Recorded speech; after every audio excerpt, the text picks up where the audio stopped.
সুপ্রভাত আমার মিষ্টি বন্ধুরা। এখন বাজে ওই সকাল 6:30টার কাছাকাছি। আমার দেখো পূজা পাঠ দেওয়া হয়ে গেছে। আর একটা দাদাভাই আমাকে কমেন্ট করেছিল একদিন, তুমি কি ঠাকুর পূজা দাও না? তো সেই দাদাভাইকেই বলছি যে আমার কিন্তু ঠাকুর পূজা ওই 6টা থেকে 6:30টার মধ্যেই কিন্তু স্নান করে কমপ্লিট হয়ে যায়। তো সেই জন্য আর তোমাদের সঙ্গে সবসময় শেয়ার করাও হয়ে ওঠে না, যদিও অনেকটা কাজ থাকে, তো সেই জন্য।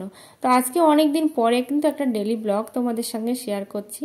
তো আমি ঝাড়ঝুট দিয়ে এখন চলে এসেছি এই যে তুলসী তলায়। আর সাথে হচ্ছে গোলার দরেও কিন্তু জল দিয়ে দেবো, ফুল দিয়ে দেবো।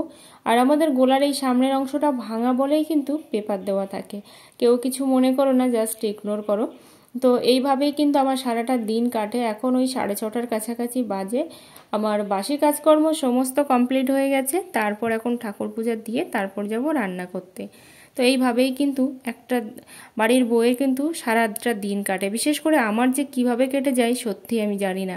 যারা অনেকেই আমার ভিডিওতে কমেন্ট করো আর বলো তুমি সারাদিন প্রচুর কাজ করো, হ্যাঁ সত্যি কথা, এটা কিন্তু করেই থাকি, কারণ ভালো লাগে। আর কাজ না তো থাকলে কিন্তু একটুও ভালো লাগে না, মনটাও ভীষণ খারাপ লাগে, সেই জন্য কিন্তু বসে থাকতেও পারি না।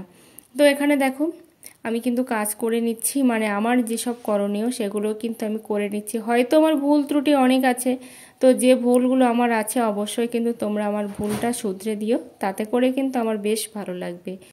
তোমরা যারা রিলস ভিডিও পোস্ট করো সবাইকেই বলবো যে তোমরা কিন্তু বড় ভিডিও পোস্ট করো, তাহলে কি হবে, বড় ভিডিও পোস্ট করলে কিন্তু অ্যাডশো হবে, আর অ্যাডশো হলে কিন্তু তোমাদের আর্নিংটা কিন্তু ভালোই আসবে। সেই জন্য চেষ্টা করো তোমরা রেগুলার বড় ভিডিও পোস্ট করার। কিন্তু হ্যাঁ, অনেকেই সময় পায় না কিংবা অনেকে এডিট করতে পছন্দ করে না, এরকম হয়। তো সেই জন্য বলবো যে এডিট করতে ভালো না লাগলেও কিন্তু তোমরা বড় ভিডিও করার চেষ্টা করো, তাতে করে অ্যাডশো তো অবশ্যই হবে। কারণ রিলস থেকে কিন্তু অনেকটাই আর্নিং কমিয়ে দিয়েছে, সেই জন্য রিলসের প্রতি অতটা পড়ে না থেকে অবশ্যই রিলস দাও, সাথে সাথে কিন্তু ফটো পোস্ট করো, সাথে হচ্ছে টেক্সট স্টোরি, সাথে হচ্ছে লং ভিডিও লাইভ, এগুলো কিন্তু করতেই থাকো। কারণ লাইভ থেকে কিন্তু ইনকাম সবার হয় না, কারণ সবাই সেটা জানো কেন হয় না।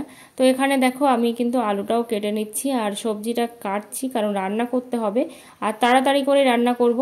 আর এদিকে একটু আমি কি বলতো, এই যে সবজি কাটতে কাটতে অন্যান্য অনেক কাজই সেরে নিলাম, কারণ একার হাতে সব কিছুই করতে হয়। তো বেশ কয়েকটা কিন্তু আমি ইউটিউবের জন্য রিলসও বানিয়ে নিলাম, কারণ বসে বসেই কিন্তু রিলসটা আমি বানাই, যেহেতু আমি কমেডি বানাই ইউটিউবে, সেই জন্য কিন্তু এইভাবেই কিন্তু বানিয়ে নিলাম। কারণ একসঙ্গে কিন্তু আমার অনেকগুলো কাজই সেরে নিতে হবে, কারণ সময় তো আর কারোর জন্য থেমে থাকবে না। সেই কারণেই সময়ের সঙ্গে সঙ্গে পাল্লা দিয়ে চলতে গেলে কিন্তু অনেক কাজ একসঙ্গেই করতে হবে, আর একা হাতেই সেটা। তো আর যারা আমাকে এতটা ভালোবাসা দিচ্ছ তোমাদের সবাইকে অনেক অনেক ভালোবাসা রইলো আমার অন্তরের অন্তরস্থল থেকে।